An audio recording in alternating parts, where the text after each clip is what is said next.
La pandemia del COVID-19 trajo muchas secuelas y dejó al mismo tiempo, tanto en lo económico, en la salud y también en el aprendizaje para los estudiantes que ya se preparan para una nueva presencialidad, el nuevo periodo lectivo 2022-2023. Vacíos que han quedado en cada uno de los estudiantes, y para aquello vamos a dialogar con Jixi de la Torre, que es parte del Consultorio Integral de Terapia Familiar. Jixi de la Torre, como especialista en terapia de lenguaje, nos puede decir cómo detectan ustedes los vacíos que tienen los estudiantes luego de esta pandemia del COVID-19. Bueno, se realizan evaluaciones, ¿no? Se realizan evaluaciones que son muy específicas y que nos dan justamente esos resultados que nos permiten saber dónde están los vacíos.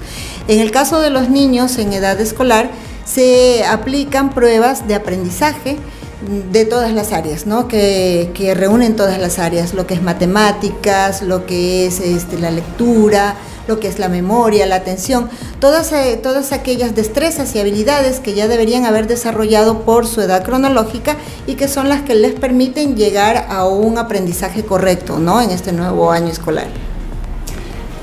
¿Cómo poder llenar los vacíos que han quedado luego de este confinamiento en los estudiantes, en los niños de edad escolar? Bueno, realmente hay muchos vacíos, ¿no? Se nota que estos 2 años que los niños han perdido de asistir a la escuela de manera presencial han causado un verdadero impacto, ¿no? En el desarrollo, no solamente de la parte educativa, del aprendizaje, sino también de la socialización, del lenguaje, distintas habilidades. A nivel cognitivo también se ve un atraso, entre comillas, ¿no? Porque no es una cuestión ya patológica, sino que es producto del encierro, del que ellos no hayan podido tener las experiencias, las vivencias y demás, ¿no? Que necesitaban en este momento. ¿Cómo podemos ayudarles o cómo lo podemos mejorar?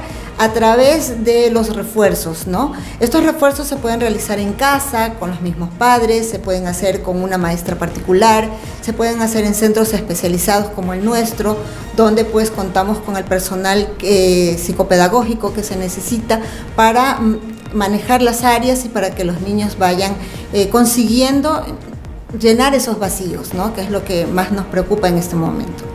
No estuvimos preparados, dicen muchas personas, incluso hasta el mismo gobierno, en tener en el área de educación una plataforma acorde para el estudio, pero más bien los estudiantes se adaptaron a una plataforma así de manera inicial y poder llegar con las clases, por ejemplo, un profesor con las clases de matemáticas que no eran las mismas que deberían haber sido de forma presencial.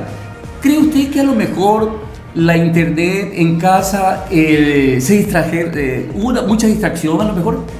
Bueno, el internet es un gran recurso realmente, ¿no? Pero tiene que ser manejado de una manera muy responsable. Entonces, bien lo que dice usted, ¿no? El gobierno tuvo que crear esta plataforma, como quien dice, sobre la marcha, ¿no? Ya viendo cómo iban sucediendo las cosas, viendo que ya no se iban a poder abrir las escuelas. Entonces, realmente sí hubo muchos desfases porque, por ejemplo, los niños de educación fiscal solo tenían clase 1 o 2 días a la semana, máximo 1 o 2 horas, dependiendo del nivel donde se encontraban, y el resto pues ya era un trabajo que tenía que ser manejado por los padres, ¿no?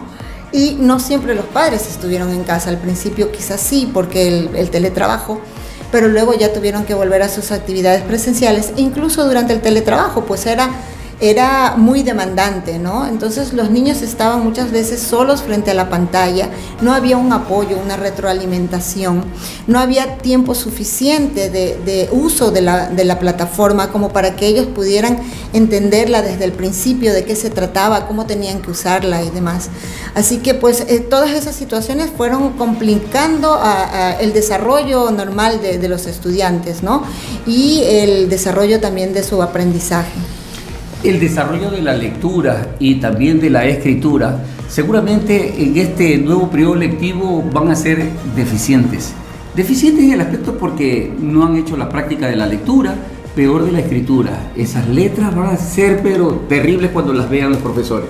Claro, por supuesto, y no solo por eso, sino que debemos entender que para llegar a la lectoescritura antes se ha cumplido un proceso que incluye la motricidad gruesa, por ejemplo, es decir, que el niño tiene que tener dominio de su cuerpo, dominio del espacio, dominio de la lateralidad, y eso se realiza a través de ejercicios corporales, de movimientos, de saltos, de sentarse de un lado, del otro, de mover el cuerpo de una manera determinada, y eso no se pudo hacer porque no es lo mismo la virtualidad que estar en el espacio con los demás niños y practicarlo por imitación, siguiendo las instrucciones de la profesora.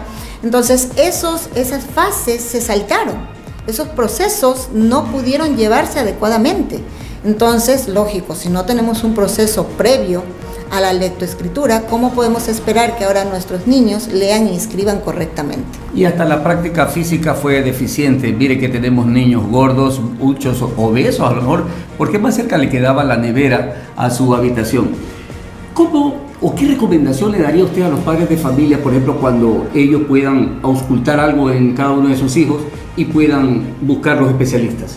Definitivamente eso es lo que deben hacer, ¿no? Buscar un especialista, una persona que realmente los guíe, que les pueda orientar sobre las necesidades de su niño, que les pueda decir a través de una evaluación cuáles son las dificultades que está presentando y de qué forma estas dificultades van a afectar el proceso de aprendizaje. Muchas veces los padres buscan psicopedagogo a partir de los 6, 7 años, cuando en la escuela le llaman la atención y le dicen, uy, ¿sabe qué? El niño tiene estas dificultades. Pero muchas veces es mejor prevenir y desde edades más tempranas, los 4 o los 5 años, hacer una revisión a los niños y ver dónde están las dificultades que luego se proyectarán en el aprendizaje, ¿no? Es mejor empezar siempre más temprano. Y estos problemas van a ser arrastrados hasta la universidad, porque un niño ya entre tercero de básica y cuarto de básica ya debe leer de forma fluida y debe también escribir. Entonces, ¿cuáles son los horarios, por ejemplo, de ustedes de atención que tienen hacia los padres de familia, concretamente con los niños? Bueno, retomando lo que usted acaba de decir, por ejemplo, en España hay ya un estudio que demuestra que los niños, mejor dicho, los jóvenes graduados de bachiller, todavía no tienen un proceso lector completo, que por ejemplo no hay lectura comprensiva, que no hay forma de manejar la morfosintaxis, etcétera, los elementos gramaticales, la ortografía. Son chicos que ya van a la universidad. Entonces, estas fallas se dan porque pues el proceso educativo que se ha venido llevando ya ha tenido sus deficiencias, pero con la pandemia pues esas deficiencias han sido mucho mayores, ¿no? Se han remarcado. En cuanto a nosotros atendemos de lunes a viernes en 2 horarios, de 9 de la mañana a 12 y de 3 de la tarde hasta las 7 de la noche, y los días sábados de 9 a 1. ¿Solamente la atención es aquí o también van a campo? No, por el momento ya no estamos atendiendo a domicilio, estamos atendiendo en el consultorio que queda en la ciudad de La Tarazana. ¿Y qué dispone, por ejemplo, acá el centro integral? Nosotros tenemos varios servicios, tenemos terapia de lenguaje, terapia psicopedagógica, tenemos terapia psicológica, familiar y personal, individual, y tenemos un proyecto nuevo que es la Escuelita del Habla. La Escuelita del Habla es un proyecto que se creó justamente para estos niños chiquititos que por alguna dificultad en su desarrollo no pueden entrar aún a la escuela y que necesitan estar en relación con otros niños y que necesitan la estructura escolar, pero llevada dentro de un proceso terapéutico manejado por terapistas que pues les van a permitir ir desarrollándose según su ritmo, ¿no? Nuestra idea es irlos preparando para que cuando ya tengan que afrontar de una manera obligatoria el aprendizaje sistematizado, ¿no? Entonces lo puedan llevar de mejor manera. Y para cerrar este diálogo de la experiencia que usted tiene en el tratamiento con los niños con estos problemas de lenguaje y aprendizaje, ¿qué puede resumir usted de todo lo que ha realizado? ¿Cuántos niños los ha tenido así a su cargo? Bueno, muchos niños, son 30 años de experiencia, entonces realmente he manejado muchos casos, y lo que puedo decir realmente es que en los últimos años hemos visto cada vez niños más pequeños con dificultades en el desarrollo. Y esto se debe en gran parte al abuso de la tecnología, ¿no? Que es algo con lo que siempre nosotros tratamos de combatir. Y es el hecho de que los niños no pueden estar conectados a una tablet o a un celular por muchas horas sin supervisión, porque eso pues trae distintos problemas. En este momento estamos viendo en España el caso de un niño de 11 años que trató de abordar sexualmente a compañeras de su edad. ¿Por qué? Porque el niño decía que había visto en internet que a las mujeres se les paga por sexo y entonces él creía que podía hacer esto. Lógicamente se hace un trabajo inmediato de psicólogos, se restringen los celulares, pero no necesitaríamos llegar a esto si no les diéramos a los niños los celulares sin ningún control desde edades tan tempranas, ¿no? Entonces eso es muy importante que los padres sepan. Y de esta manera encontrar las soluciones al desarrollo y al aprendizaje de los niños, niñas y adolescentes es la gran interrogante para los especialistas y también para los padres de familia, y que puedan rendir satisfactoriamente en el nuevo año lectivo 2022-2023. Para Huancavilca 830 AM reportó Luis Viera de la Rosa. Huancavilca, Radio Noticias. 830 AM Radio.